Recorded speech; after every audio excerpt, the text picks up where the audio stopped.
Like करें, उसके बाद सब्सक्राइब करें और बेल आइकन को दबाएं ताकि हमारे वीडियोस आप तक सबसे पहले पहुंचे।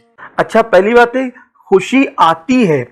अब आती वही चीज है जो पहले से नहीं होती है। जैसे ईद आती है तो ईद तो रोज नहीं होती है ना, ईद का दिन खुशी का दिन है, तो ईद आती है, ये रोज नहीं होती है। शबे कदर आती है, रोज नहीं होती है। शबे बारात आती है, रोज नहीं होती है। शादी का दिन कभी आता है, रोज नहीं होता है। यानी कि जो चीज रोज नहीं होती वही तो आती है। तो पता चला कि खुशियां कभी कभी आती है और गम हमेशा रहता है। गम हमेशा रहता है, इसलिए कि 39 दिन तक इब्ने आदम के खमीर पर गमों की बरसात हुई है। तो आदमी गमगीन ज्यादा रहता है और खुश कम रहता है। तो इसलिए हमेशा खुश रहने की का जो तसव्वुर इंसान का है तो वो मुनासिब नहीं है। और अल्लाह ताला जिसे हमेशा खुश रखे फिर बात अलग है। बल्कि मैं तो ये कहता हूँ कि आदमी गमों में रहने का आदी हो जाए तो वही गम उसके लिए खुशियों का सबब बन जाते हैं। गालिबन इकबाल ने कहा था कि नशेमन पर नशेमन इस कदर तामीर करता जा कि बिजली गिरते गिरते आप खुद बेजार हो जाए। और ये भी बात कही गई थी, गालिबन शायद गालिब ने कही है या इकबाल ने कही है कि उसने ये बात कही थी कि मैं गमों में रहने का इतना आदी हूँ कि अब वो गम ही मेरे लिए जो है वो गोया के खुशियों का जो है वो सबब हो गए हैं। वो कहते हैं कि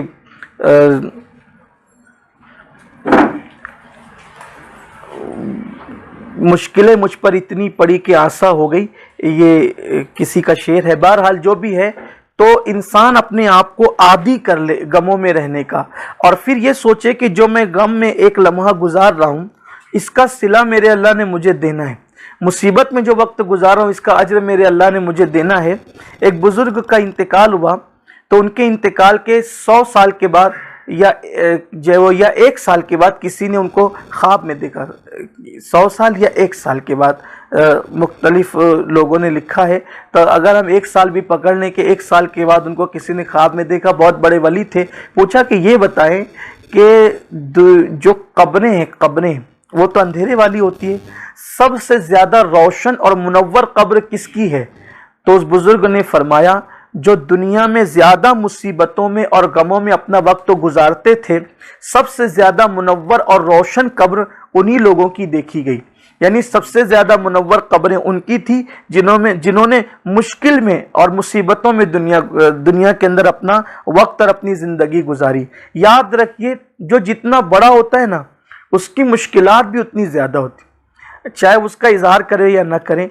लेकिन असल फन ये है कि मुश्किल में रहकर इंसान अपनी मुश्किल किसी पर जाहिर ना होने दे, मुसीबत में रहकर अपनी मुसीबत किसी पे जाहिर ना होने दे। खुद हमारे आका सल्लल्लाहु अलैहि वसल्लम की जिंदगी, जो दुखी दिलों का सहारा है, जो दुखी दिलों के लिए मदावा है, जो जख्मी दिलों का पर मरहम रखने वाली ज़ात है, शफीउल मुज़निबीन रहमतुल लिल आलमीन ताहा व यासीन। हुजूर अलैहिस्सलाम की शान ये है कि सबसे ज़्यादा मुस्कुराने वाली ज़ात अगर दुनिया में कोई देखी गई है तो वो हमारे आका मुस्तफ़ा करीम रऊफ़ुर रहीम सल्लल्लाहु अलैहि वसल्लम की ज़ात है। आप मुझे बताएं कि ज़िंदगी में हुजूर अलैहिस्सलाम पर कब मुश्किलें नहीं थी, कब मुसीबतें नहीं थी, बज़ाहिर गमों के बादल कब नहीं मंडला रहे थे।